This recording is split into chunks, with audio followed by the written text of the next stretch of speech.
Programme में आपको एक बार फिर से खुशामदीद कहते हैं। तस्करा करते हैं पाकिस्तान की मौजूदा सियासी सूरत हाल पर। और गुज़श्ता कुछ दिनों में जो कुछ हुआ पाकिस्तान में सियासी तौर पे वो ड्रामाई भी था और यकीनी तौर पे उसने पाकिस्तान की सियासत का रुख भी तब्दील किया। लेकिन क्या ये पाकिस्तान में अवाम के वोट का रुख भी तब्दील कर सकेगा, ये एक बड़ा अहम सवाल होगा। गुज़श्ता चंद दिनों में पाकिस्तान तहरीक इंसाफ के दो सीनियर रहनुमा मंजर आम पर आए और उन्होंने कुछ इंकशाफात किए। ये गालिबन वैसे ही कुछ इंकशाफात थे जो 9 मई के वाकये के बाद हमें बेशतर तहरीक इंसाफ के रहनुमा टेलीविजन स्क्रीन पे या प्रेस क्लब्स में करते हुए दिखाई दिए। अब सूरत हाल असर नौ तरतीब हुई है और एक नया मॉडल या एक नया तरीकेकार सामने आया। अब इंटरव्यूज में ये सारी बातें की जा रही हैं और फिर जो लोग मतलूब थे क्या वो मतलूब रहेंगे या नहीं, इसके ऊपर बात करेंगे। शुएब साहब, ये जो सदाकत अब्बासी साहब का जो इंटरव्यू है जिसके हवाले से गुज़िश्ता 8 दिन पहले ही ये पता चल चुका था कि इंटरव्यू हो चुका है और फिर इंटरव्यू एक दिन पहले इसको रिलीज किया गया, तो 5-6 दिन का वक्त इसमें गालिबन लगा के रिलीज हुआ। क्या वजूहात बनी और इस इंटरव्यू में क्या ऐसी कोई नई बात आपके सामने आई? देखिए जी, गुजारिश कुछ यूं है कि इससे पहले वो डार साहब का इंटरव्यू हुआ। अच्छा, ये ना सोचें कि इनका इंटरव्यू हुआ, उसकी पूरी डिटेल में जाएं। पहले ये दोनों बंदे पहले ये गायब हो जाते हैं सो कॉल्ड, मतलब इनको, बल्कि वो जो डार साहब है उनका तो कराची का जो सिंध के जो वजीर दाखिला है उन्होंने एक्सेप्ट भी किया था कि हमने उसको गिरफ्तार कर किया गया है, ठीक है। उसके बाद वो एक अरसा गायब रहते हैं, फिर कराची जो सिंध हाई कोर्ट जो है वो ऑर्डर देती है और अगले दिन जनाब उनको पेश किया जाता है एक ऐसे सहाफी की अदालत में। और वो सहाफी जो है वो मतलब वो शायद मतलब de facto chief justice of Pakistan भी है कि वो उनको क्लीन चिट भी देकर घर भेज देता है कि ठीक है जनाब आप घर जाएं। कमाल नहीं हो गया ये? मतलब अगर वो मतलूब था, अगर आप एक मुद्दत से पुलिस उसके पीछे पड़ी थी तो उसके पास जो ऊपर जो भी कोई एलिगेशन है, पहले उन एलिगेशन को तो फिर उनका तो फैसला होना चाहिए या नहीं होना चाहिए, या वो साफी साहब भी उनको क्लियर कर देंगे। तो सेम इज विद दी सदाकत अब्बासी साहब भी अगवा होते हैं। अगवा होने के बाद फिर एक दिन मंजर आम पे आते हैं, वो अपनी माँ से गले लग के वो फूट फूट कर रोते नजर आते हैं, ठीक है। वहां पे भी कुछ अफराद भी नजर आते हैं। और उसके बाद मतलब ये कि एक और वो जो खास मखसूस सहाफी हैं उस सहाफी की अदालत में पेश होते हैं और वहां पे वो गुफ्तगू करते हैं और उसके बाद जनाब वो आजाद हैं। आपको जो लेकिन शुएब साहब एक सवाल है, शुएब साहब माजरत आपकी कथा कलामी कर रहा हूं सर, आपकी कथा कलामी कर रहा हूं। एक सवाल है, अगर हम सदाकत अब्बासी साहब की बात करें या दीगर रहनुमाओं की बात करें जो अब मंजर आम पे आ रहे हैं वो बातें बता रहे हैं, वो गुज़िश्ता कई माह तक ये बयानात देते रहे कि इस सब में कोई मंसूबा साजी नहीं हुई, कोई प्लानिंग नहीं थी, बल्कि सबसे रोका जा रहा था, इस सब के हक में वो नहीं थे, पार्टी हक में नहीं थी। अब वो आके अपनी पार्टी के सरबराहान की के हवाले से जो बात कर रहे हैं, किस बात को, उनके किस स्टेटमेंट को सही समझा जा सकता है? वो जो पहले कह रहे थे क्या वो सच है या वो जो अब कह रहे हैं वो सच है? मेमन साहब, इसमें भी मजेदार बात है। इसमें मजेदार बात क्या है? इसमें मजेदार बात यह है कि एक जो स्टेटमेंट देता है वो ये बयान देता है कि जनाब इसकी जो सारी प्लानिंग हुई थी वो सदर हाउस में हुई थी, प्रेसिडेंट हाउस में हुई थी। दूसरा बयान देता है कि इसकी जो प्लानिंग हुई थी वो बनी गाला में हुई थी। तीसरा बयान देता है कि नहीं ये जूम मीटिंग पे हुई थी। पहले यार फैसला तो कर लो किस पे हुई थी। लेकिन अगर ये प्लानिंग हुई थी, शुएब साहब, अगर मैं नहीं किया, आपने जो बात बिल्कुल ठीक कही कि ये मुख्तलिफ स्टेटमेंट सही हैं, लेकिन अगर ये प्लानिंग हुई थी तो ये प्लानिंग के वक्त ये बात अगर उन्होंने नहीं बताई तो पहले जुर्म तो उन्होंने अपने आप पर साबित कर दिया ना, अगर गलत नहीं हो तो। मैं सर देखें, बात सुने, बात को समझे, पहले तो ये बताएं ना कि प्लानिंग हुई कहां थी।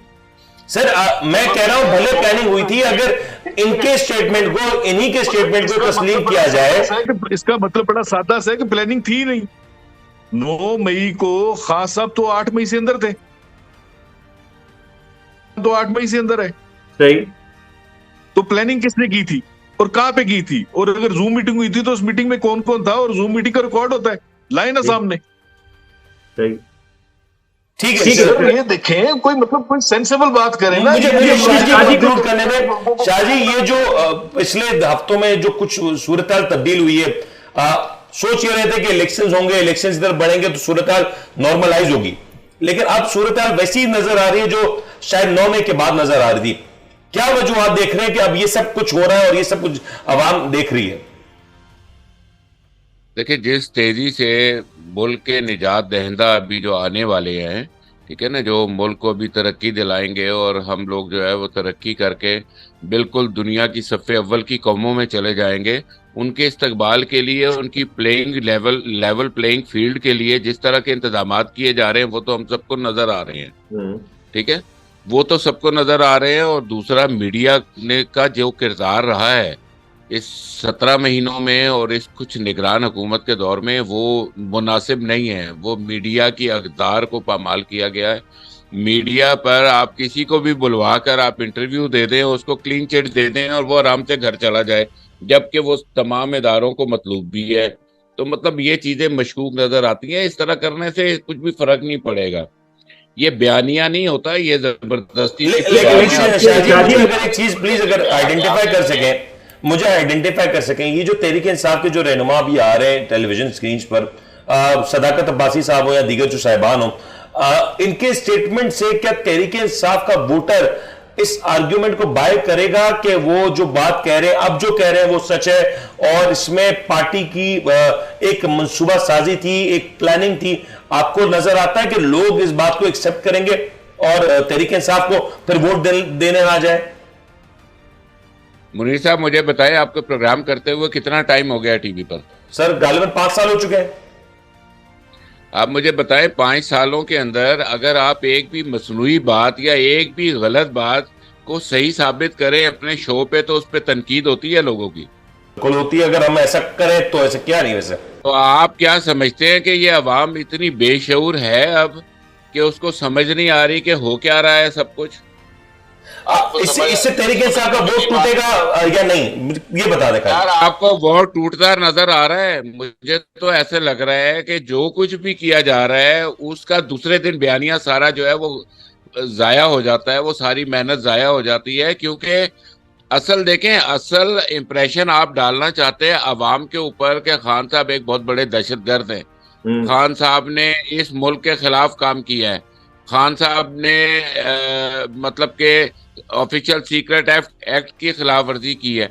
तो जब आप ये सब चीज़ें अवाम के ऊपर डालना चाहते हैं, बयानिया बनाना चाहते हैं, अवाम उसका असर ही नहीं ले रही। अगर खौफ नहीं है तमाम मुखालिफ सियासी जमातों को पाकिस्तान तहरीक इंसाफ की, तो आप इलेक्शन वक्त पे क्यों नहीं कराते? क्यों 2 सूबों के अंदर अभी भी इतनी लंबा निगरान सेटअप चल रहा है जिसके ऊपर कोई जो है मीडिया आवाज़ नहीं उठाता, जिसके ऊपर कोई आवाज़ नहीं उठाता? तो मतलब कहने का मकसद ये है कि मेरे ख्याल से जो अवामी राय है उसके खिलाफ आप जितने भी काम करते रहेंगे, उस अवामी राय में कमी नहीं होगी, उस अवामी सर ये पॉइंट टेकन। मुझे शुएब साहब एक चीज ऐड कर दीजिएगा, ये जो स्टेटमेंट्स आए सबको क्या अदालत में अगर पेश किया जाए, सवाल ये था कि मजिस्ट्रेट के सामने स्टेटमेंट दिया जाता, शायद वो स्टेटमेंट कारआमद भी होता, उसकी इफेक्टिवनेस भी होती। टेलीविजन में आके, टेलीविजन टॉक शोज पे आके ये स्टेटमेंट्स को देना, ये कौन सी कोई बात है या ये किस बात को जस्टिफाई करता है? मैं जरा चाहूंगा शहब साहब से पहले मैं जरा इसके अंदर एक मुदाखलत छोटी सी कर दूं, 1 मिनट की। सर मुदाखलत कीजिएगा, साजिश मत कीजिएगा। कह लें मज़ाहमत कह लें, मुदाखलत कह लें, लेकिन मैं बात इसमें सिर्फ एक छोटी सी ऐड करना चाहूंगा। मुनीर साहब, आप इंतहाई सादे किस्म के एंकर हैं और आप बिल्कुल सीधी बात करने वाले मारा जाता हूं मैं। आप लिफाफा इज़म से लगता है काफी दूर हैं, क्योंकि आप सर दूर हो तभी आप दोनों मेरे मेहमान हैं। आप इसहाक डार के उस बयान की अहमियत को ही भूल गए जो उसने नवाज शरीफ के खिलाफ दिया था, और वो अदालती रिकॉर्ड कैसा है वो? 164 का तो बयान उसकी था। कोई वैल्यू, 164 का बयान था भाई। जी 164 का बयान था, उसकी कोई अभी हैसियत नहीं है। तो टीवी के आप रिकॉर्ड बयान की क्या हैसियत? लेकिन एग्जैक्टली सवाल भी मेरा ये था शेख साहब से, जिस स्टेटमेंट को अगर आप मजिस्ट्रेट के सामने दें और वो 164 का जो बयान होता है उसकी वेटेज ज्यादा होती है, उसको कोई नहीं पूछता। अगर वो बयान जो है वो नवाज शरीफ साहब से मुतालिक है, अगर वो पाकिस्तान मुस्लिम लीग नून से मुतालिक है, तो उसकी सर कोई हैसियत नहीं गिनी जाएगी।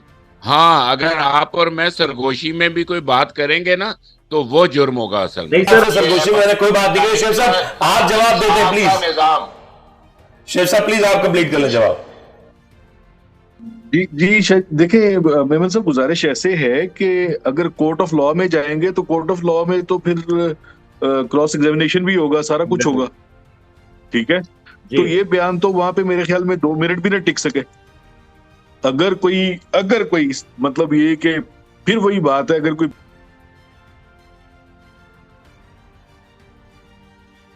तो मैं दावे से कहता हूं कि इनका कोई भी बयान जो है वो मेरा ख्याल है 10 मिनट से ज्यादा वहां पे टिक ही नहीं सकता। शेख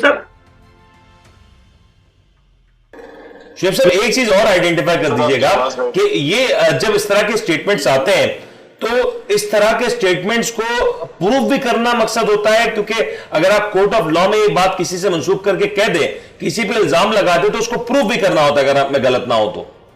एग्जैक्टली प्रूव करना होता है, क्रॉस एग्जामिनेशन होता है भाई, उसकी फिर उसके एविडेंस देने पड़ते हैं। अब जूम मीटिंग की बात की है तो जूम मीटिंग का तो एविडेंस है ना, कहां गया वो? रिकॉर्डेड होगा वो।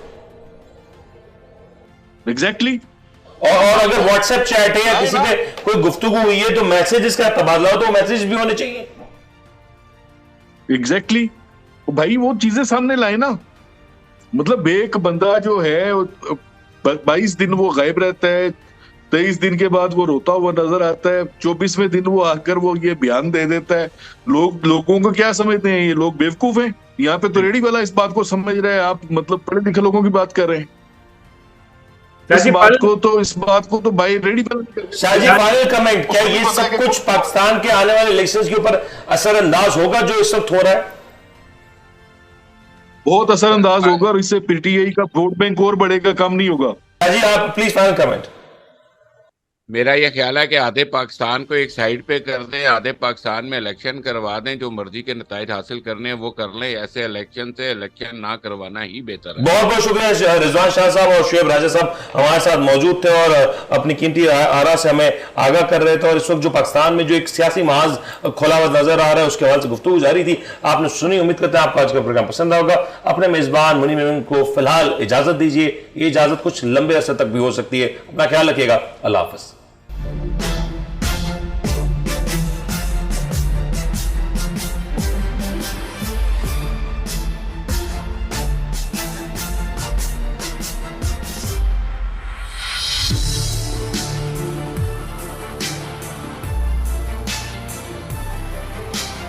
आप देख रहे हैं the daily show with Munir Memon.